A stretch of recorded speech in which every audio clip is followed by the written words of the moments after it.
Seria o começo de uma nova era onde o Linux vai reinar esse ano? Bem-vindos a mais um vídeo aqui do canal. E o que você acha? Será que 2025 vai ser o ano do Linux, com o encerramento do suporte oficial do Windows 10 e com empresas da Europa, como Dinamarca e Alemanha, migrando para o Linux? Será uma nova revolução e uma nova era para o Linux esse ano? Comente aí abaixo. É isso mesmo que você acabou de ouvir. Porque a debanda do Windows na Europa sinaliza uma nova era para o Linux. A adoção do sistema de código aberto avança na Europa, com Alemanha, Dinamarca e França migrando seus órgãos públicos para o Linux e alternativas ao Office.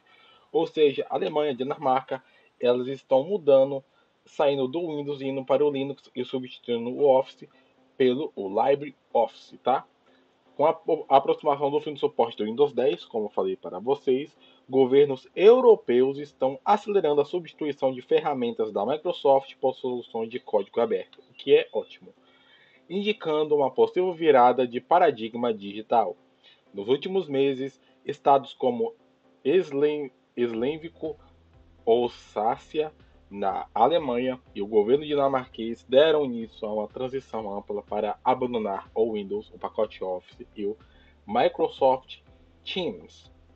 A iniciativa, que afeta mais de 60 mil servidores públicos, ou seja, o serviço público desses países vão usar o Windows no lugar do Linux, ok? Apenas no estado alemão, dá 60 mil lá, se baseiam em argumentos como soberania digital. Isso aqui eu já discordo, tá? Esse negócio aí de soberania digital, eu acho, na minha opinião, uma coisa meio ditatorial, vamos dizer assim, né? Eu acho que uma empresa de outro país não afeta a soberania digital de um outro país, tá? Principalmente porque tem sede, e essas empresas, elas dependem desses serviços porque elas querem. Olha as alternativas de código aberto, como Linux, e alternativas ao Office, como LibreOffice ou OnlyOffice. Controle de dados e redução de dependências da Big Tech dos euros. As pessoas falam em questão de controle de dados, mas se for dados de telemetria, isso não tem problema. A telemetria não coleta dados ou te espiona, tá? Mas eu acho que elas querem ter mais um controle do que é coletado, do que é enviado. A medida prevê a substituição progressiva dos produtos Microsoft por software como LibreOffice. Tem um OnlyOffice, tem uma PetOffice, que substitui sim o pacote Office da Microsoft, mas o LibreOffice é disparado. O cliente de e-mail OpenXChange, eu não conheço esse aqui, para falar a verdade, e em etapa posterior o sistema operacional Linux, ou seja, eles vão migrar primeiro dos softwares depois do sistema, né? Para ver se adapta. O movimento é parte de uma resposta geopolítica e econômica mais ampla, segundo Dirk Skorter, ministro de digitalização de Slesvig ou Sácia. A guerra da Ucrânia revelou nossas dependências energéticas.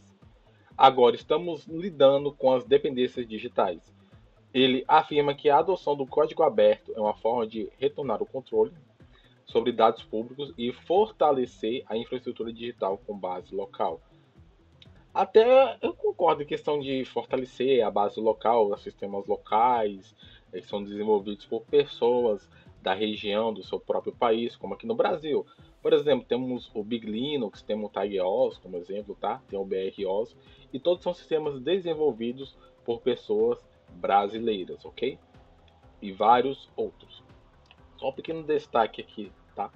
Além da Alemanha, a Dinamarca iniciou um plano semelhante, com implementação total prevista até o fim de 2025.